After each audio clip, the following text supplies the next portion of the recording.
Alrighty. We're going to be looking at one statistic that I think could have some serious potential. Hold on, though. I want to make sure these add up to 49. Well done. So basically, oops. I'm going to describe the trade here. And we'll draw it out on the chart. Okay, so number one is the range. So basically, the premise of this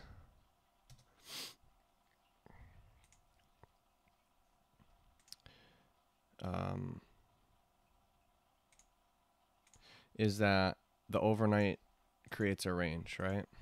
So, for example, it opens at 1700 my time. So basically, it creates a range until 8:30, which is the kickoff. So, boom, that's 8:30 right there. So, yep. So that high, and then this is the low. So these lines, these lines are the high and the low, right? There's the high and the low of the overnight session leading up to the day session. So this is the start of the day right here, and then the end of the previous day right here. So this is the overnight session where it kind of ranges back and forth. That's what happened. And I'm going to present that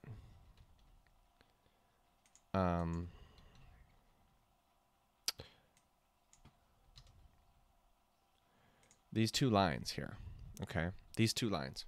And I did not nitpick this day. This just happens to be the previous day. I'm pretty sure this is the trade that I'm thinking of, though. I haven't conceptualized it yet, so this is what this is purpose is. So the fact is that it opens between, opens between the high and low, but more so in the middle. Okay, that's what this was.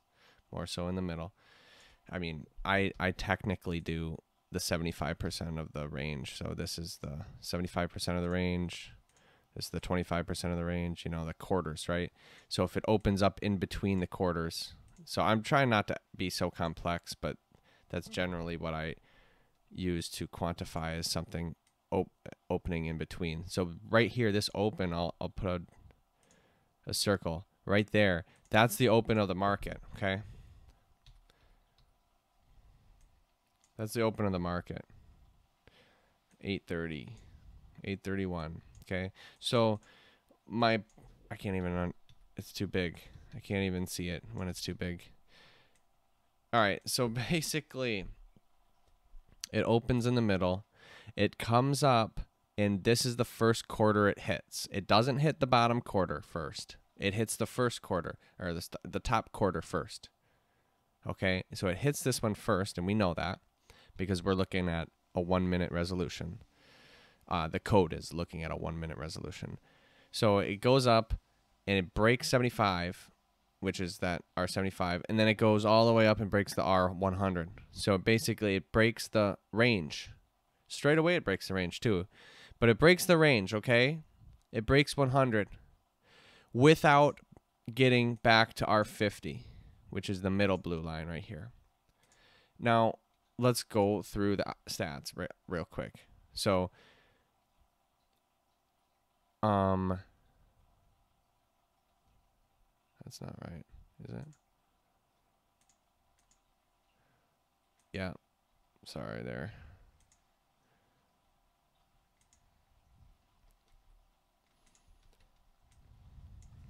All right.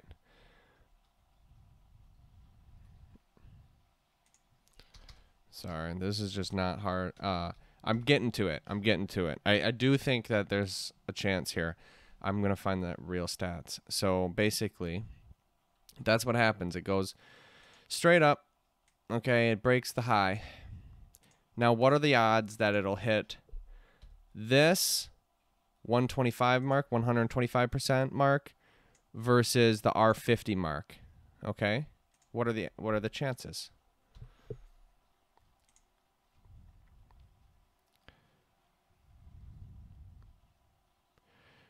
There's a 55% chance the stop will get hit before R50. Okay? And then there's a 45% chance that the R50 will be hit. And you might say like, wow, okay, 55, 45, that doesn't give me much of anything really. But it does give you something, because this is not a 50-50 bet. If you look at it, if you look at the actual chart, let's just try to keep things very simple here. If you look at it, this is the zone, okay, that we're speaking about, from 100 to 125%. So 125% of the overnight range.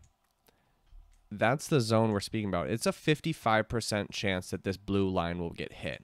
So as a breakout artist, you buy the breakout, there's a 55% chance that it'll break right in up into 125%. Okay, 25% of the overnight range past the range high. So basically there's a 55% chance that it'll hit that. Okay. And then there's a 45% chance it'll hit the middle range.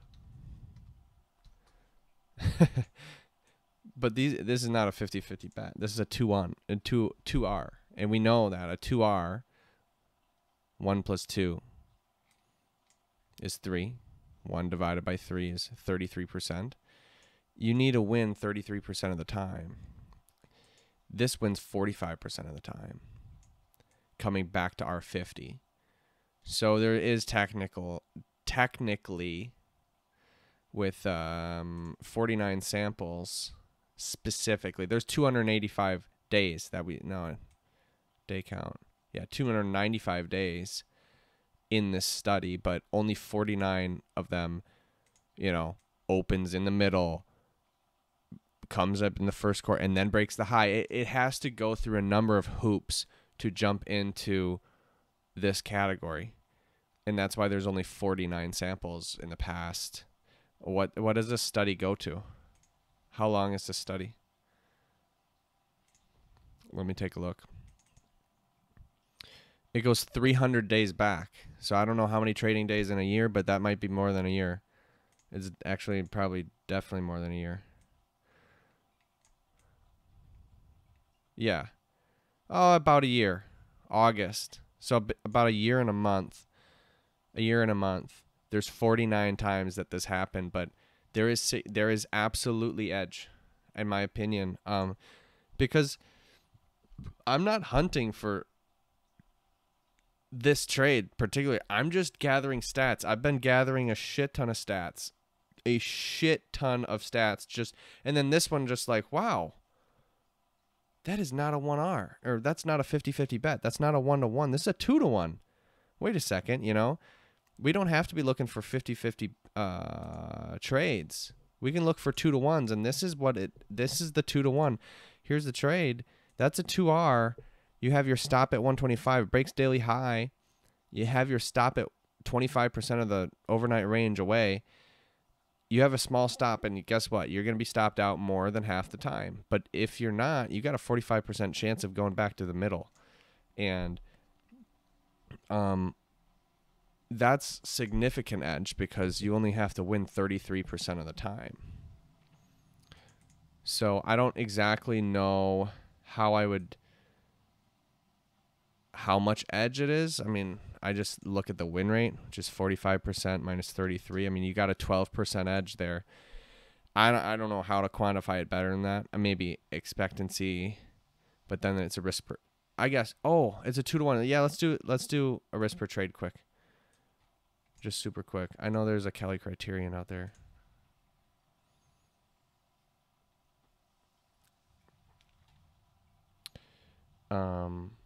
Expectancy calculator. Yeah, I'll do the expectancy first.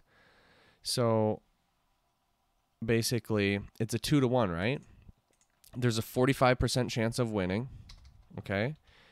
And the average win is $200, and my average loss is $100. And there is expectancy here. There is a expectancy per trade is that $2 or 2%? I don't know. I don't know. But that's that.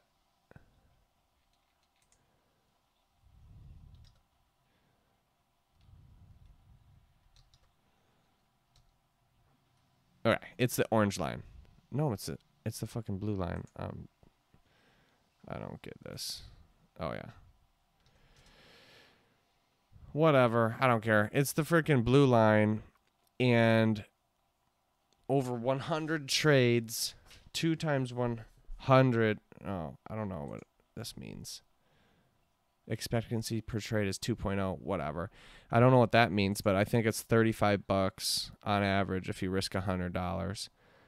So on average, over 100 trades, you're going to be making $35 a trade. That's fantastic for a 2R. That's fantastic, I think. Because you only need a 33%. I mean, I think that's fantastic. Let's take a look at Kelly Criterion and tell us how much to bet here. This is the most aggressive mathematical way